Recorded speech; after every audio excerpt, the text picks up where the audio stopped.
माँ बाप को दुख देकर आप संसार का कोई भी सुख नहीं भोग सकते। आज रजनी और राघव सुबह से ही बहुत खुश एवं उत्सुक थे। होते भी क्यों नहीं, राघव को एक बहुत बड़े शहर में मार्केटिंग मैनेजर की जॉब जो मिल गई थी। राघव, उसकी पत्नी रजनी एवं 5 साल का बेटा सुबह से ही तैयारी कर रहे थे शहर जाने की।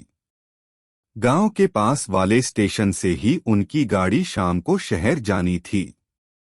लेकिन इतने बड़े घर एवं खेत खलिहानों को कौन संभालेगा सोचकर व्याकुल अपने कमरे में बैठे थे राघव के पिताजी भीमराव। तभी राघव की माताजी कमरे में चाय लेकर आती हैं और कहती हैं, सुनो जी, अब आप चिंता छोड़ो और चाय पी लो। शंकुतला, मैं चाय तो पी लूंगा, लेकिन हमारे घर में भगवान की कृपा से कोई कमी नहीं है। फिर क्यों बहू और राघव को शहर जाना है? चाय की चुस्की लेते हुए भीमराव जी कहते हैं, सुनो जी, आपको पता है बहू की जिद है कि वो शहर में रहना चाहती है, तो आप क्यों बोल रहे हैं, जाने दो। वैसे भी अब हमारे पास दिन ही कितने बचे हैं। दुखी मन से शंकुतला जी बोलती हैं। इतने में भीमराव जी अपने स्वर्गीय माता पिता की तस्वीर को देखते हुए कहते हैं, बात तो सही है शंकुतला, लेकिन हमने अपने बाबूजी और अम्मा को उनके बुढ़ापे में अकेला नहीं छोड़ा था। हम जानते थे कि जितनी जरूरत बच्चों को अपने माँ बाप की होती है, उतनी ही जरूरत बुढ़ापे में माँ बाप को बच्चों की होती है। काश के हमारी एक औलाद और होती, उसके सहारे हम बाकी के दिन काट लेते। अब पिंटू के बिना हमारा मन भी नहीं लगेगा, लेकिन कर भी क्या सकते हैं, बहू के आगे किसी की नहीं चलती।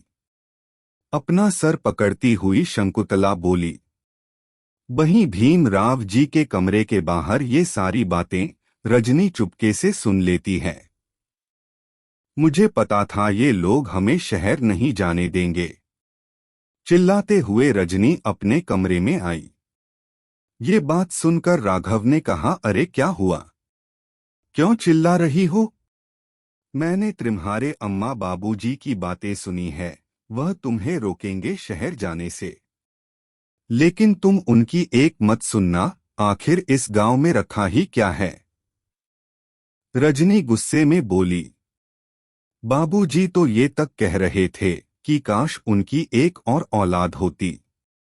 राघव ने ये बात सुनी और वो अपने माँ बाबूजी से बात करने उनके कमरे की तरफ गया, लेकिन वहां उसने देखा कि उसकी माँ एक बड़े संदूक से सारे गहने निकालकर एक बैग में रख रही हैं और कहती है, सुनो जी, ये गहने मैं अभी बहू को दे देती हूँ, पता नहीं वह वापस कब आएंगे।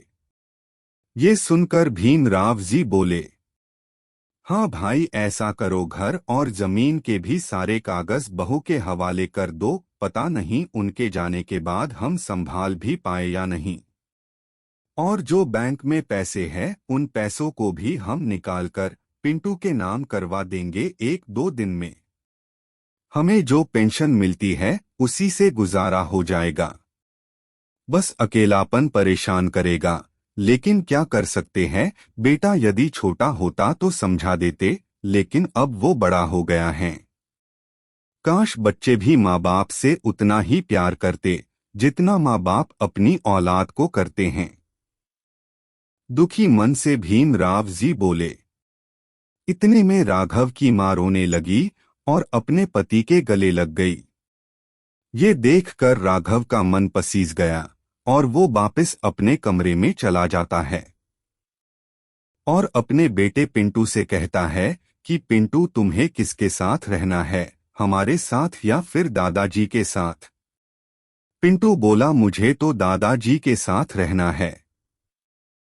राघव हंसते हुए बोला, ठीक है, हम यहीं दादाजी के साथ रहेंगे, हम शहर नहीं जाएंगे। ये सुनकर रजनी बोली, मुझे पता था तुम्हारे बूढ़े माँ बाप हमें कहीं नहीं जाने देंगे।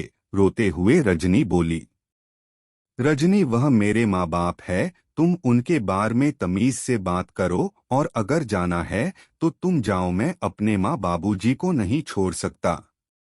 और अब से इस बारे में बात मत करना।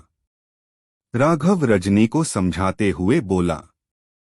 तभी माँ बाबूजी गहनों से भरा बैग और घर एवं जमीन के कागज लेकर रजनी के कमरे में आते हैं और कहते हैं कि बहू, ये सारा कुछ तुम संभाल के रख लो, पता नहीं तुम्हारे आने के बाद हम रहे या नहीं रहे, और हम तुम्हें बहू नहीं अपनी बेटी मानते हैं। तुम अपना, पिंटू का और राघव का ध्यान रखना। किसी भी तरह की कोई भी जरूरत या परेशानी हो तो हमें बता देना, हम सारी चीजें शहर पहुंचा देंगे। इतने में बाबूजी बोले, बहू, हमें हमेशा से लगता था कि काश हमारी भी कोई बेटी होती, लेकिन तुम्हारे आने के बाद वो कमी पूरी हो गई थी। लेकिन अब तुम्हें भी जाना है, खैर बेटियां तो एक दिन घर से जाती ही है। अपना ध्यान रखना। बस तुम सब के बिना ये घर बहुत सुना हो जाएगा। ये सब सुनकर रजनी का मन भी पसीज जाता है और रोते हुए कहती है, मैंने अपने एक माँ बाप को तब छोड़ दिया था जब आपके घर बहू बनकर आई थी, लेकिन अब मैं अपने दूसरे माँ बाप को छोड़कर कहीं नहीं जाऊंगी। आप दोनों मुझे माफ कर दो। आप लोग मेरे सास ससुर नहीं, माँ बाप हो।